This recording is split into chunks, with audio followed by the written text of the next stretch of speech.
And welcome to Nightmare Nation. Nightmare Nation. Nightmare Nation. I'm Anna. I'm Annie. This is your favorite paranormal podcast, where we talk about the haunted and horrible histories of haunted places in the world. Yeah, scary stories and things. And ghosts and demons and all that fun stuff. Yeah, super fun. So today, we have an exciting episode for you. We're doing something different. 2 for 1! A twofer. It's like happy hour podcast style. 2 for 1. Who doesn't love a twofer? Yes. That's my favorite. It's the best. That's why Chili's is so great. Their margaritas are always 2 for 1. All of their alcohol. All of them. It's so great. Best. So you get a fancy, smashing together of 2 totally unrelated stories, yes. which I don't know anything about Anna's story. I don't. And she doesn't know about mine. About Annie's. So it's going to be fun. It's going to be shocking. Shocking. We both chose a different location in Minnesota. Or Minnesota. Yeah, because it's so snowy right now. We got so much snow this week. So much snow. Crazy. It's terrible. Yeah, so being Minnesota natives ourselves, we thought it'd be fun to cover some places that maybe you guys, I know a lot of our listeners are in Minnesota, maybe you've even been to one. Yeah. So if you have, you should absolutely tell us about your experience and write it in. Yeah. nightmarenation19@gmail.com. Give us your stories. Give us your stories. Especially if they pertain to the episode today. But yeah, you get a Minnesota special tonight. So double awesome. Whammy. Here we go. You want to go first? Sure. Okay. All right, friends. So I'm talking about the Glensheen Mansion. Some of you may have heard of this. It is located in Duluth, Minnesota, off of Highway 61. Duluth is my absolute favorite place to go, and I drive by it every time we go to Duluth, and I've never stopped. You've never stopped there? No. What the hell? No, I know. Okay, next the several times you're going to go there, you should stop. Yeah, I just have to convince Ben. Mm-hmm. It'll be fine. Tell him it's for research purposes. Yes. For the podcast that he still doesn't listen to. Exactly. Jerk. So the Glensheen, I believe I'm pronouncing that right, is a 20,000 square foot mansion located in Duluth. It is a historical house museum located on 12 acres of waterfront property, so obviously right in front of Lake Superior. Gorgeous. It's so beautiful. I love Lake Superior. It's so big. It's so cold all the time. It's freezing. Yep. It's awesome. So this was constructed as the family home of Chester Adgate Congdon. I think that's how you pronounce it. Congdon? C-O-N-G-D-O-N. Congdon. That sounds right. We'll go with that. So the Congdon family is known for opening up iron mining in the region and setting aside land for public use. So if you've ever been up to Duluth, North Shore, but more like middle Minnesota, up more in like Brainerd, Hibbing, Grand Rapids. We went up there for our honeymoon, and it was so drastically different from North Shore, because the North Shore is you got Lake Superior, and then you just have pine trees and forests and just everything, and it's beautiful. But then you go to middle Minnesota, and it's literally just Iron Range. Yeah, it's the Iron Range. Yeah. What Minnesota is partially famous for is a ton of iron mining up there. It's just totally it's ridiculous. Different You're driving down the highway, and it's just giant hills of just red iron ore everywhere. The kind of thing you'd picture in like Colorado or like somewhere out west. It's the coolest thing, and there are trees growing out of it. Amazing. Like how? Nature's pretty neat. And it's rocks. It's so neat. How are you surviving rocks? So anyways, I love nature. It's my favorite. It's pretty neat. Let's see. In 1968, the mansion was given to the University of Minnesota Duluth, while Elizabeth Congdon occupied until her death. So Elizabeth, I believe, is the mom of the family. The mom. The matron. Yes. Yeah. I didn't really go too much in depth about who this family was. So she occupied until her death in 77. I had to do math there quick. Because in 1979, 2 years after Elizabeth's death, the mansion was open to the public, so you can go in there and do all sorts of different tours. They had a bunch of different tours. I know during the holidays they set up all sorts of different Christmas trees in there. Nice. Because I think the house has like 32 different rooms, and it's just freaking gigantic. It's a 3-floor mansion. Do they rent out rooms at all? Is it a hotel? Or just a museum? Just a museum. Okay. Yep.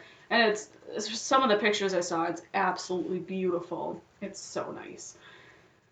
So a little bit about Elizabeth and how she died.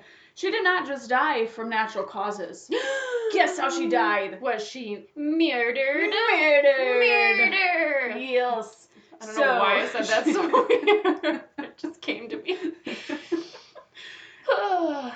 Elizabeth was murdered Mm-hmm. in June of 1977, along with her nurse Velma Paitila. Uh-huh. So Elizabeth was suffocated by her silk pillow. Oh no. They had to specify silk Interesting. in their articles. And Velma was found in the main staircase, beaten to death by a candlestick.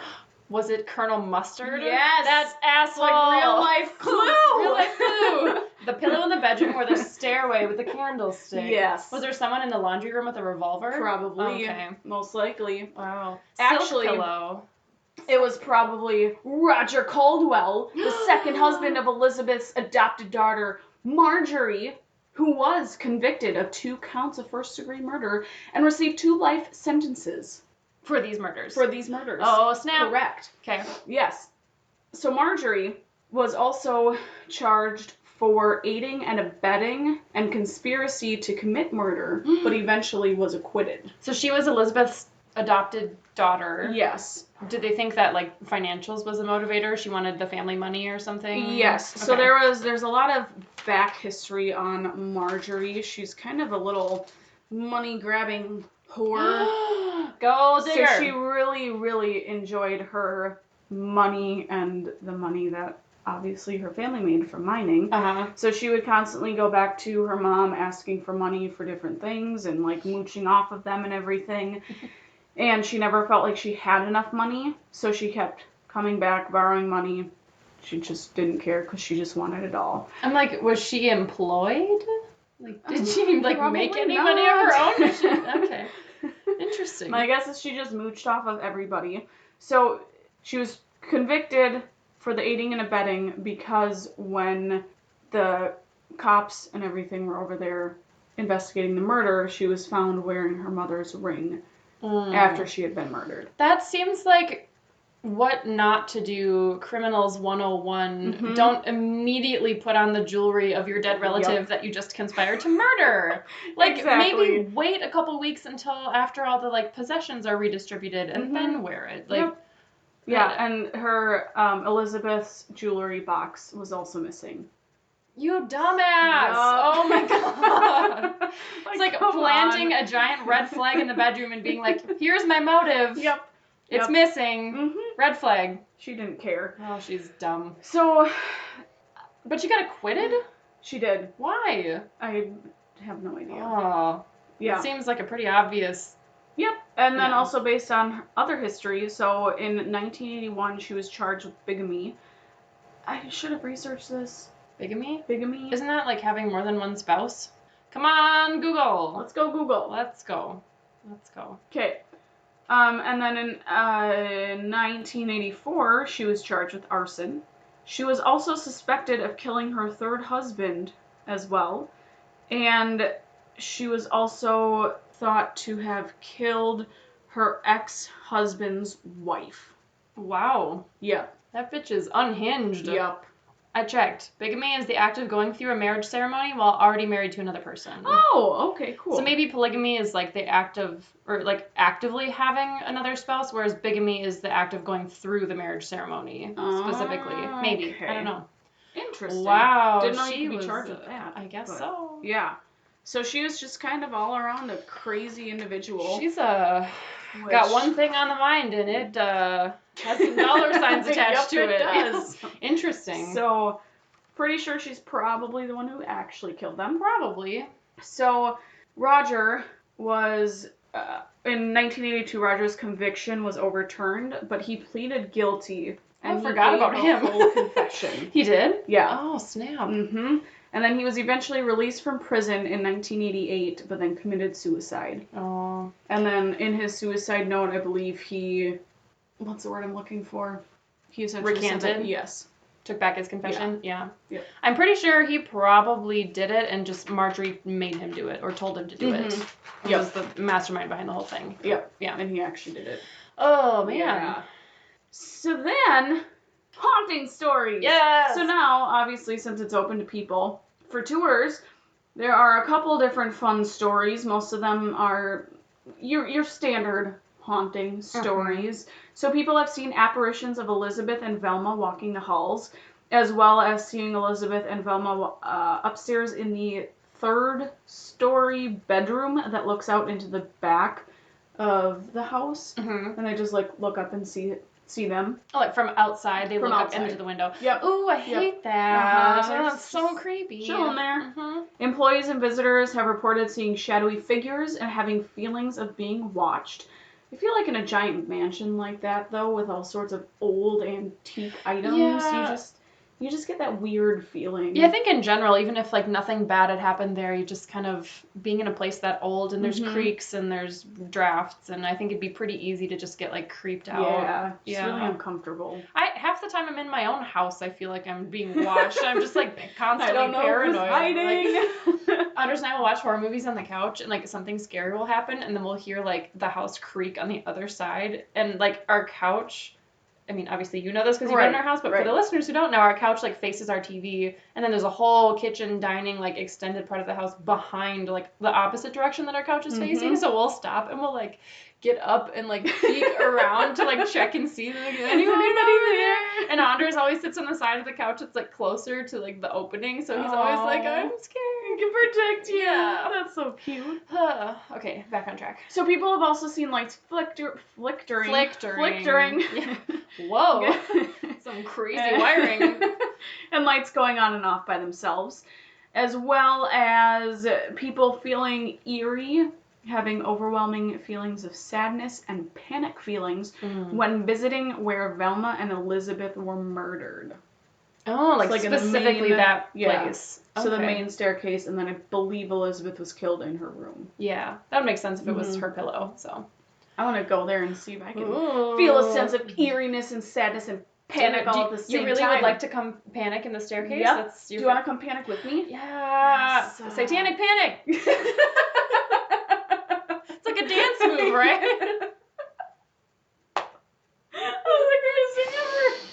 Let's do it! Oh, man. Yeah. So, a couple other things that have been reported. People have seen mist-like apparitions in the library. Misty balls. Misty balls. My favorite. And last, an employee was on a ladder, and they felt a tugging. He felt a tugging at his ankle. He turned around, and no one was there. Creepy. Mm-hmm. So, trying to pull people off of ladders. Assholes. Leave them alone. Let them do their job. I'm sorry. You were smothered in your sleep, but someone's just trying to do a renovation or something. Exactly. Yeah. Yeah. Oh, okay. So you can still do tours and go there, and it's open year round. I can't believe you haven't been there. I know. Let's go. Cool. Weekend in Duluth. Let's do it. Be great. All right. All right. So. Twofer. Twofer. Here's your two. So now I'm going to. It's the fur part of the twofer. Are you ready? So I'm taking you to the opposite side of the state. Ooh, where are we going? Way down in the south in Owatonna. Shit. It's not all the way down to the south, but it's an hour south of the Twin Cities. You get all the way north and all the way south, all the way. The whole state expanse, and I'm sure there's things in between. Absolutely, which we'll cover in a different episode. Yeah, we will. So what I'm covering, this place has had many names. The West Hills Orphanage / the Minnesota State Public School for Dependent and Neglected Children. Good Lord, do you have a long enough title? It's a doozy. It's a little bit of a doozy. So I got a lot of information from Wikipedia, orphanagemuseum.com, southernmin.com, minnesotahauntedhouses.com, and Narcity. I would like to state that mine is Wikipedia and dreadcentral.com. Dread Central? Yes. I love it. Sorry. That's okay. All right. Proceed. So, the Minnesota State Public School for Dependent and Neglected Children. I'm going to read the whole title every time I talk about it. Good. That's what I wanted. Yep. Get ready. Was a residential and educational facility for wards of the state from 1886 to 1945, located in Owatonna. So, Over the course of 60 years, it housed over 10,000 children. Oh my gosh. A lot of them. And not all of them were orphans. Some of them were children that were taken out of their homes because they were in bad environments. Oh. And it was originally created by the Minnesota state government in 1885 as an effort to find safe transitional housing for orphans and abandoned or abused children who had been made wards of the state. So essentially they get removed from their guardians or parents, and then they got put here. And the whole goal was to have them be prepared, like to prepare them for adoption and or get placed in like good homes versus the ones that they came from. So it was they were only supposed to stay there for like a couple months to prepare, but of course that's not how that works. They stayed for a while. No, a lot of them so spent sad. many years there. So before that facility was built, these kinds of children were often placed in rural. I hate that word so much. I was trying to find any way around it and I just couldn't. I was like, placed out in the country places. I'm like, no, I have to use the word. Rural. The rural. It's like brewery. Oh, these stupid R Bringing words. it back. Dumb. So they usually got placed on like poor farms way out in the country, and they were often actually placed with families with criminal records, alcoholism, or mental illness. Oh, good. So you take them away from abusive homes to just put them back into the same different abusive homes. Good. Different kind of abuse. Okay. This time they can get abused on a farm instead of wherever they came from. Okay. Yeah, right. Yes, because that makes sense. They're like basically become like indentured servants. They're like on the farms and they're not being taken care of. It was really bad. They just didn't have anywhere to put them or any place to put them, and just in general alcoholism and mental illness was really high in a lot of these like small rural communities. So not good.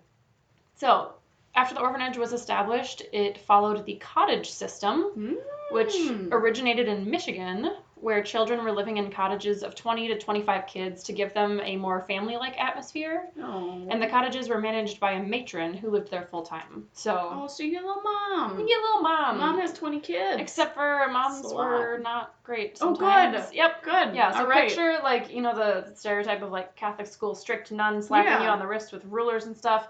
That times, like, 3. Jeez. So I'll get into that in a minute. Other facilities on campus included a nursery, hospital, school, gymnasium, laundry, and employee residences. They had their own power plant, greenhouse, ice house, cemetery, and full-size functioning farm. Good Lord. Leading to the nickname of the city on the hill. So the state school had electricity before the actual city of Owatonna did. This place was decked out. It had all the amenities. They got everything. So basically it was a functioning little community that didn't really need anything else from the town. So that probably is what led to a lot of the abuse and stuff, I would imagine, because they kind of functioned on their own and didn't really need people coming in and checking in on them. That's just a hunch, though. So at most, there were 16 cottages on the grounds, and by the 1930s, up to 500 children were housed at the state school at any given time. So if you do the math, that equals about 31 children per cottage, which is more than what they had originally built them for. That's ridiculous. And yeah, so 31 kids. I don't know how big the cottages were, but it's hard enough having like 30 kids in a classroom, let alone in a living space where they share all of their sleeping and everything time together. Yeah. And one matron, so I can only imagine that it must have been very stressful for that person. It doesn't excuse any of the abuse that they inflicted on the children. No. But it's sort of like a bad situation for everybody. So many children, again, like I said, they were only supposed to stay for a couple of months, but a lot of them stayed for years. And during the stay at the state school, a lot of children suffered many different kinds of abuse. One of them included being physically beaten with radiator brushes. So brush. I looked this up. If you imagine some sort of like sharp bristled scrubby thing that you'd use to scrub like a really, really large bathtub, one of the like chores that they would have the children do is like scrub the radiators, like the heating units. And the matrons would, like, beat them with these really bristled, tough brushes. Oh! Yep. Doesn't feel good. Poor babies. Yeah, I know. It's awful. And they just got regular beatings for any misbehavior, and they were just, a lot of them were neglected, so not really being cared for in a lot of ways. So, during operations, a total of 300 state school children died during their time there. 198 of those 300 were buried on the grounds because they either had no family or the family never claimed their bodies. Oh! So they had their own little cemetery. Oh my gosh, so sad. that's so terrible. I know. The first 47 were buried with tombstones, but the next 151 just had their identification number etched on the slabs. They didn't even get names. Oh my gosh. Yeah, so when they got, like, registered with the orphanage, they had, like, a case number, identification like number. Child's Holocaust. I know, it's so sad. Yeah, so they just had, like, ID numbers, but a local community effort, I think somewhat recently, made an effort of pouring back through historical records and trying to find the names and giving them proper tombstones. Oh, that's cool. Yeah. Neat. Causes of death ranged from drowning and diphtheria, which I meant to look that up and I forgot. I can't remember what diphtheria is. To measles and failure to thrive. So failure to thrive is kind of... We talked about marasmus at one point with the Winchester house, because Sarah Winchester's child died from marasmus. Essentially, they just, like, don't get enough nutrition and they don't have enough of, like, what they need to do well, and so they just grow up really sickly and ultimately die. It's kind of the same thing. And the average time of death when the child died there was 4 years old. Oh no! It was so awful. Well, the kids, like, drown in a bathtub? I think they had a swimming pool or something. Okay. I want to say they had a swimming pool or potentially in, like, a bathtub. They probably got put in a bathtub and then just, like, left there and probably drowned because there was just too many kids to care for. Oh my gosh. One boy, this is so awful. One boy was gored to death by an elk that the school owned while trying to get a baseball out of the pasture. Oh my gosh. Yeah. So awful. Jeez. Yep. Stupid elks. Stupid elk. You don't really picture them being violent. No. So it must have been, like, really spooked or something. Jeez. Yeah. So in the early to mid 1900s, there was a major push for trying to adopt and foster children versus institutionalize them. Yeah. I wonder who had that amazing notion. And the facility ultimately closed in 1945, so it got repurposed as the Owatonna State School, which was an actual school, not an orphanage, designed for children with developmental disabilities. Oh, that's cool. Yeah. So the school was open for 25 years before it closed in 1970, and after being vacant for 4 years, the complex was purchased by the city of Owatonna to be the new government building, and that's when they renamed it West Hills. Oh. So it's had a couple different names over the years, and on the site now there's a museum called the Minnesota State Public School Orphanage Museum that memorializes such a mouthful, that memorializes the history of the site, including the children's cemetery where they've made, like, real grave markers for those kids that were unnamed. So... I think they have, like, a gym, and they have a bunch of, like, it's kind of like a community center complex there now. Oh, cool. Yeah, so it's kind of transformed into more of, like, a government community center place versus a school. So, horrible history. Yes. Lots of dead children. It's so, so awful. So, actually, it was kind of hard to find information on this because, out of respect, paranormal investigations have been banned at the site. Oh, really? Yeah, because it's just... It was such an awful place to be as a child, and there were so many deaths there, and it was children, so they basically said, like, you're not going to turn this into your TV show money grab opportunity. We're just not going to do that, which I find actually kind of cool. Yeah. To, like, pay some respect to, the dead children. So... But that doesn't mean there hasn't been anything reported at the site. Of course there has been. Of course. So at the site, children are known to laugh audibly. Ugh, God, like children who are not there. I clarify. Children who aren't actually there laugh audibly. That's like my biggest fear. Yeah, it's terrible. Is being somewhere and just hearing like no. From down a dark, dank hallway. I will run out and just be done. If my children ever laugh, God forbid, if they laugh in this house, they're gone. They're done. No laughter. No fun. Or they come up to my bedside in the middle of the night and stare at me and then start laughing. Yeah, I'm not looking forward to that. There's a monster in my room, Mommy. No. You're done. Go back to bed. You're done. Go back to bed. Yes, so audibly laughing ghost children, very creepy. Books have been reported to move on their own. Stupid books. Witnesses claim to smell cigar smoke. Oh, that's weird. Even when it couldn't be seen and no one nearby was smoking. So it wasn't just like, oh, the smoke is coming from a mysterious place. Like, there was no visible smoke and people could still strongly smell cigar smoke. That's strange. So I have to wonder if it was one of the, like, staff or, like, employee guys or whatever. Could have been. Or maybe those matrons just really liked a good cigar once in a while, and it's their ghost. Fancy. Sure. And this one I'm kind of confused by, and I didn't really find any more on it, but people have claimed to have seen the floors move and warp, like, before their eyes.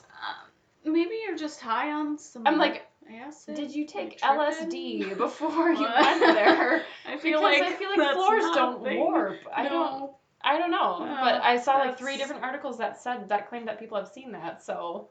That's a little debatable. Unless demons are coming up from the floor. Could be. I don't know. That one's a little far-fetched. What is it? And so then it just like warps back into place when it's done? I guess it just has a little blip and then goes back to normal and then you move on? I feel like that's just some odd brain synopsis not clicking together. Synapses? Yeah. Close enough. The little zappies in your brain. The little brain zappies. Yeah, those are synapses. Synopsis is a short summary. I was really close, okay? Super close. I promise Super close. Took psychology. I got you, girl. Yeah. That's fine. Mm-hmm. Okay, so temperatures have been recorded to have changed drastically, so very, very wide swings seen on thermometers where it doesn't make sense. Mm-hmm. This one is super crazy, and I really hope it's not just like a dumb prank. Phone calls have been made to the police from a building that is supposed to be completely empty, locked off. People don't go there. It's shut out from any general usage. So I guess it's always possible that someone broke in and made a prank call, but the police would get a call, and I don't know if they like heard anything on the other line or it just rang and then they traced it. So creepy. It's really creepy. But I feel like if it's in an abandoned building, they wouldn't have service. Unless their landline is still hooked up. That would make it even creepier if it was like, but you're not supposed to have service there, and then they were able to make the call anyway. Right. I have no idea. So I'd assume that they just cut off all service from it, because they shouldn't be.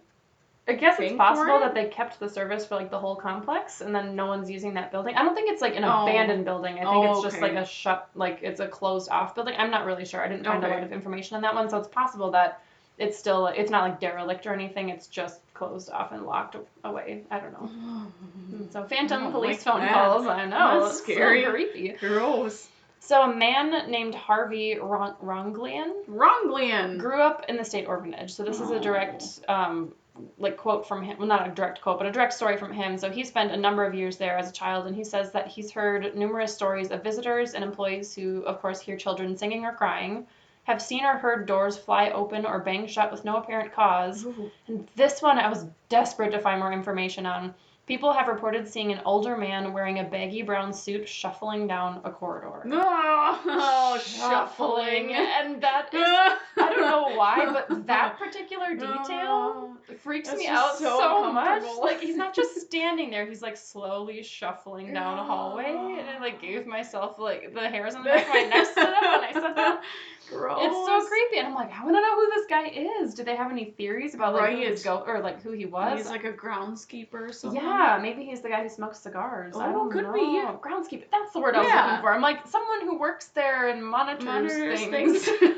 Groundskeeper. That's what I was looking for. I got you. So yeah, some older guy with a baggy brown suit, shuffling. Just imagine those little like loafers sliding across the warping floor. Whoa! Oh my gosh. So, okay, I was right. So part of the center was converted into a gym, and someone who posted on MinnesotaHauntedHouses.com said, I don't know if it was he or she, said that they used to work out there, but they absolutely refused to set foot in the shower room because they claimed that even though the shower room was like hot with steam and there's, mirrors are all fogged up and everything, they would walk in there and it would feel absolutely freezing, and that when they were alone in there, so.